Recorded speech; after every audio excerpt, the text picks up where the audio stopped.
Last সেহেরির টান, last ফজর পড়ার জন্য আসছি।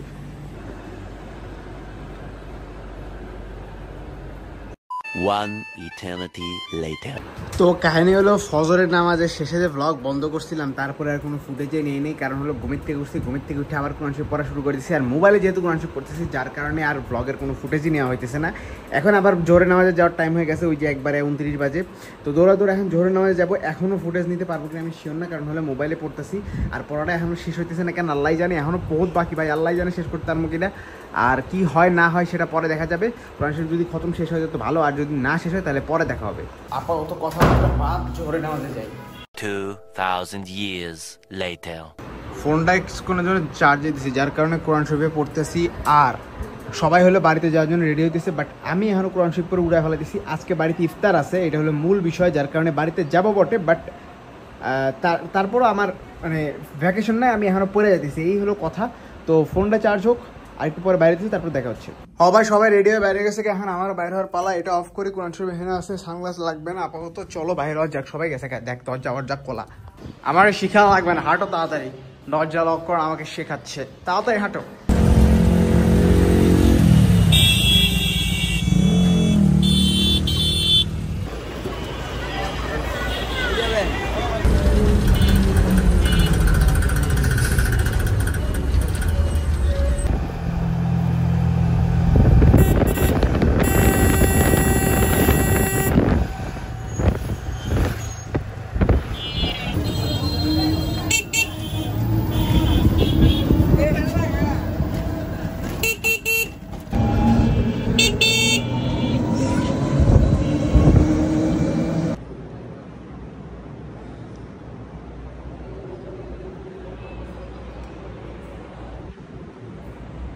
শেষ ভাই শেষ, সূর্যের এতটুকু বাকি আছে, বাট আমার এখনো 3 পারা বাকি আছে, মানে সূর্যের থেকে আমার পারা বেশি আছে। কি আর করতাম, হইলো না খতম। কিসের জন্য হইলো না যদি জিজ্ঞেস করেন, না বললাম যে আমার আলসামের জন্য হয় নাই। এখন কিচ্ছু করার নাই, মাঝখানে পরীক্ষা দিয়ে আমার অনেক দিন সময় খাওয়া দিছে। তাছাড়াও আমি চট্টগ্রাম ট্যুরে গেছি, তখনও পড়া কম হয়েছে। এরকম বহুত কাহিনীর জন্য কোরআন শরীফ খতমটা শেষ হলো না, এই আর কি। তবে সূর্য ডুবার আগ পর্যন্ত পড়বো। এখন আপাতত ছাদে আসি, ছাদেও আমি মোবাইলে পড়তেছি, কিন্তু ভাইয়া কিছু মনে করিয়েন না, যার কারণে আমি ভিডিও খুব কম করছি। আসার সময় খালি কাট করে সিন দেখছো তোমরা, কোনো ভিডিওর মধ্যে ভয়েস নাই, কারণ হলে কি আমি পড়তেছিলাম আর 2-1 সেকেন্ড করে ভিডিও করতেছিলাম, এই আর কি।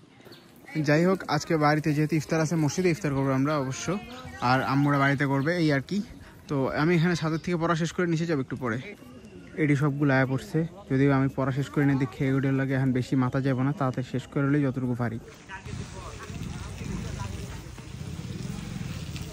শেষ, 2 পারার মতো বাকি রয়ে গেল।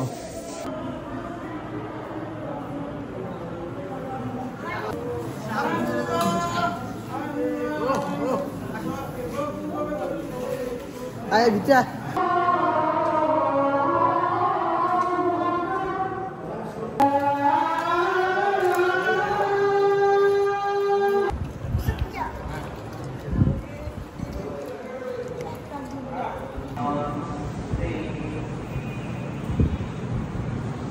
সৌদি আরো জোর করে করছে, আপনারও জোর করে নিষেধ করছে কে? মেঘের ঠেলা দেখাও যায় না, মেঘ আছে ছাদে। আরে বেটা চার তাকে উঠতে দে, তারপরে বাজি ফাটাইস। ফালা ফালা সাথ দেখা গেলি বই হর হড়ে সাথ হয় আর আই না সরকার এটা সাথ হয় আরে হ ফড়া ফড়া করে তো সাথ হই। আলো আলো যে দুনিয়া শেষ হয়ে গেছে, এগুলো এখন ফ্রি ফায়ারই নিয়ে পড়ে আছে। কি একটা অবস্থা, কি সুন্দর টম এন্ড জেরি খেলতেছে দুইটা বসে বসে, কি চমৎকার। বাড়ির কারেন্ট মানে পিরিং, 2 মিনিট পর পর ঠুস ঠাস করে যাবো, নাই কারেন্ট নাই, নেই কারেন্ট, কি একটা অবস্থা। বাড়িতে এসে খাবার খায় না গেলে পাপ হয়, যার কারণে আমাকে খাবার খাইয়ে পাঠাচ্ছে।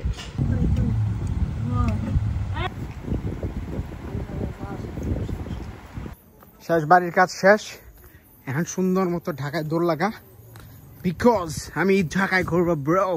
কাহিনী হলো জাতীয় উদ্যানে যাওয়ার কথা আছে, ঠিক আছে, ঢাকা শহরে। এখন যদি জাতীয় উদ্যানে যাওয়া না হয় বাই চান্স, তখন আবার বাড়িতে ব্যাক করতে পারি, তাছাড়া সম্ভাবনা বাড়িতে ব্যাক করার খুবই কম।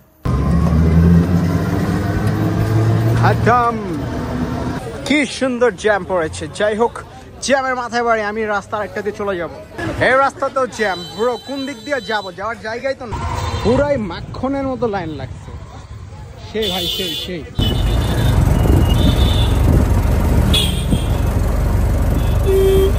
ভাই ঈদ আয়া পড়ছে এখনো পর্যন্ত ভিড় এক ফোটাও কমে নাই, কি একটা অবস্থা।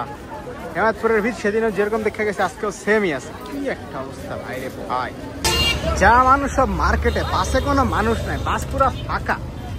এতগুলা বাস লাগিয়ে আছে একটার পর একটা, কিন্তু একটা বাসও মানুষ নাই। পাউল 20 মিনিট হইতেছে এই জায়গায় খাড়ায় আছি, গাড়িও ভরে না ও গাড়িও ছাড়ে না, কি একটা অবস্থা। ফাইনালি গাড়ি তো ছাড়ছে, কতক্ষণ লাগে দেখতে লাগে না। অফ চান রাত পুরো 100 মানুষ দেখাচ্ছ। নতুন টাকার দরকার ছিল, নতুন টাকা তো মিরপুরে পাবো না মনে হয়। যারই জিগাই সেই খালি গুলিস্তান গুলিস্তান করে। ভাই রাতের বেলা গুলিস্তান কেমনে যাবো? আগরাতে ঢুকছি, কারণ হলো কি আমার কাছে 1000 টাকার নোট আছে, একটা ভাঙতি করা লাগতো। কি কিনবো এটাই ভাবতেছি। বিস্কুট কিনে লই যাবো নাকি রাতে খাওয়ার লেগে? দেয় নাই, ভাঙতে দেয় নাই, ব্যবসায় লস হয়ে গেছে। যাই হোক, আবার পাশের জায়গা আপাতত ভাঙতির হিসাব কালকে দেখা যাবে। ঢাকা অনেক চিল লাগতেছে, অনেক রিল্যাক্স লাগতেছে, বাতাস একদম ঠান্ডা ঠান্ডা বইতেছে, মানে হলে গিয়ে ভিড় কম। আজকে আমি মনে করছিলাম বাসে ভিড় হবে, পরে দেখি না ভিড় হয় না, রিল্যাক্সে চলে আসছি। ভিড় যা আছে সব হলো খালি ওই মার্কেটে। ভাই মার্কেটে গোতাগতি করতেছে, একটা লাগে মাইনা ফেলাইতেছে। শেষ ভাই শেষ, বুকি চুকি শেষ। এবার সুন্দর মতো বাসায় যাইয়া গোসল দেওয়া লাগবে, সেই লেভেলে গরম লাগতেছে। বা আমার রুম দেখতে কত সুন্দর ছড়িয়ে ছিটিয়ে আছে।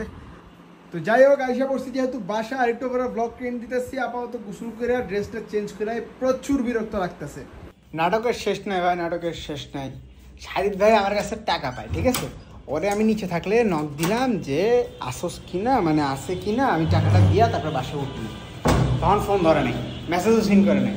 বাসায় এসে বসছি, এখনকার আমি আসি, আয় আমি যাচ্ছি আপনার সাথে দেখা করতে।